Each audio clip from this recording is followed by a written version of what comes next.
Hi, this is Terrell from Shoebox Encaustics. I'm here today to show you a little bit about an encaustic technique that I've been working on. I really like.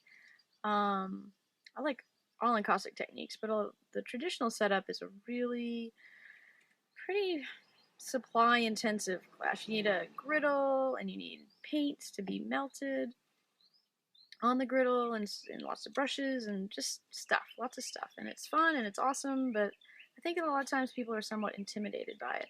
So I've been working with this one tool called, it's made by a company called Purple Cows, and it's called a melt tool. It comes in a package like this. See that? It comes with 6 different tips, and you could get it on Amazon for about $30 or so.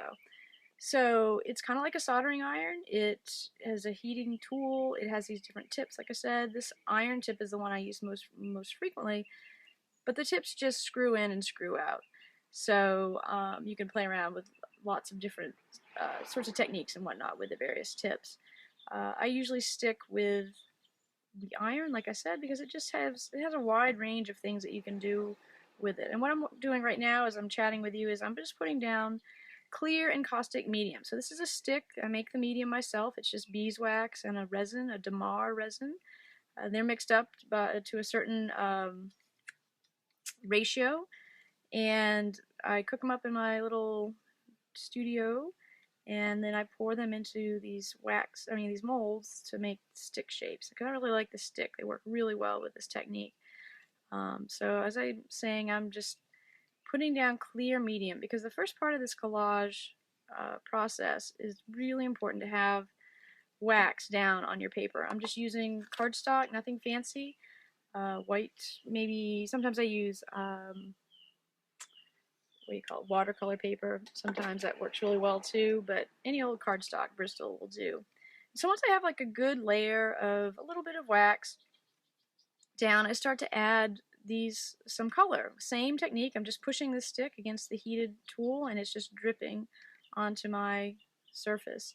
This stick is also something I make. Once I make the medium, I then take a certain amount of the medium and I add oil paint and color the paint that way, and then pour those batches of colored wax into the same stick mold. So I have these sticks. And I make these sticks particularly for this process. So they tend to not have a lot of pigment in them, because they do kind of what you're seeing here, which is they just have a nice light glazy effect. There's not they're not too much. There's not so much pigment that they're opaque, I guess is what I'm saying. So you can get regular encaustic paints online, and they are beautiful and lovely. But when you get those, they tend to have a lot of pigment in them, and don't work quite so well for the technique I'm showing you right now. So as you can see, I'm just adding some color. I'm not thinking about it too much. I'm just putting down color in various areas. I'm letting a little bit of the texture of the wax kind of remain. I'm not trying to make anything too flat and perfect.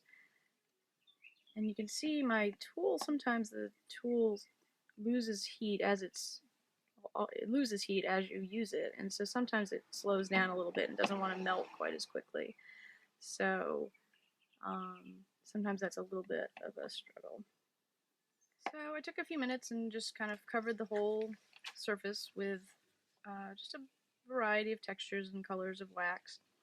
And then I get to the really fun part. So the part of this technique that I like the most is this discovery that you can stamp tissue paper. This is just junky old tissue paper that you'd use to wrap gifts in a box. As matte a tissue as you can find. If it doesn't have any surface sheen, it's better. But any tissue will really work. And these are just rubber stamps. I've just rubber stamped a bunch of different textures on these tissues. And what I discovered is that you can lay them down on your collage, and especially if you have a little bit of wax already on your collage, like I've done here, you can literally just touch the heat tool to the tissue, and you can start to see the wax coming up through. I mostly like to take some clear wax and just put a few drops on and spread it around.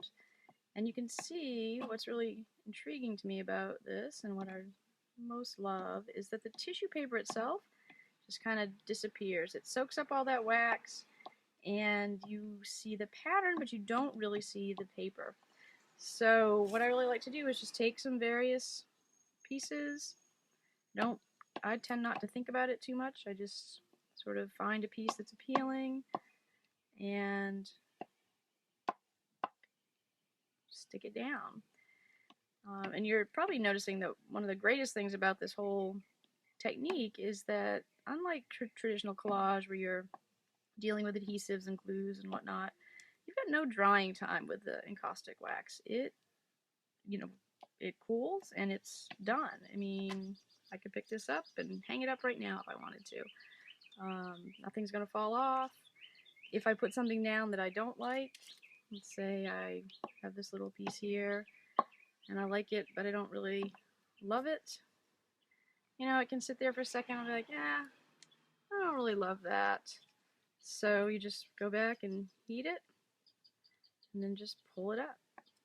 So it's hard to do that with traditional collage with glues. So like I said, I'm just going to kind of keep going, putting down some of these various textures. It doesn't really matter which side you've stamped it on. The one thing that does matter if you're going to make your own stamped tissue paper is you really need to use pigment-based ink. You cannot use dye ink from what I can tell. I've had not such great experiences. The ink just wants to run when the wax hits it, kind of like I guess if it were water, same idea. So pigment-based inks if you're stamping tissue paper. And you can see this tissue, maybe you can see this tissue has a little bit more of a sheen to it, but again it just kind of goes down pretty slick just like the others. And I'm going to take a break here and fill in the rest of this with just random textures, and I'll be right back. And I'm going to take a break here and fill in the rest of this with just random textures, and so I have some texture covering all parts of my collage, and now you can see I was kind of messy about how I went about slapping these down, which is perfectly fine. I just turn it over and get a pair of scissors. This is a waxy pair of scissors, but all of my scissors are waxy now. And I just trim up the edges and flip it back over, clean off some of that junk, flip it back over and start putting down some more color. The other thing I like to do a lot of times is a lot of people in encaustic use these old sewing patterns. They're just neat. They have these great lines. This pattern's a little bit discolored, but you can just kind of go in and find some line work that you like. And again, the tissue, it's similar. It's got a little bit more color to it, but works the same way. It kind of, the tissue just sort of disappears, and you're left with these really nice, straight, crisp lines. I like straight, crisp lines. If you'll watch my videos, you'll probably hear that and see that. So I'm pushing that down.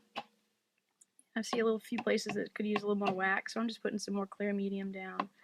So now I've got this interesting background started, and I think it could use a little bit more color. So I'll go back in with some of the same colors I've used and just kind of hit some spots.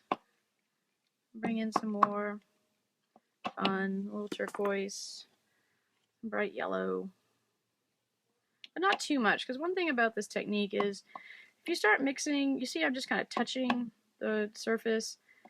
If you start mixing too much, like I'll put down a little bit down here, and if you start really working, whatever colors are in there will just start blending and mixing, and that might be an effect you want. You may want some browns, but essentially you're going to start getting more muted colors the more colors you have on and the more time you spend really mixing them in with your iron.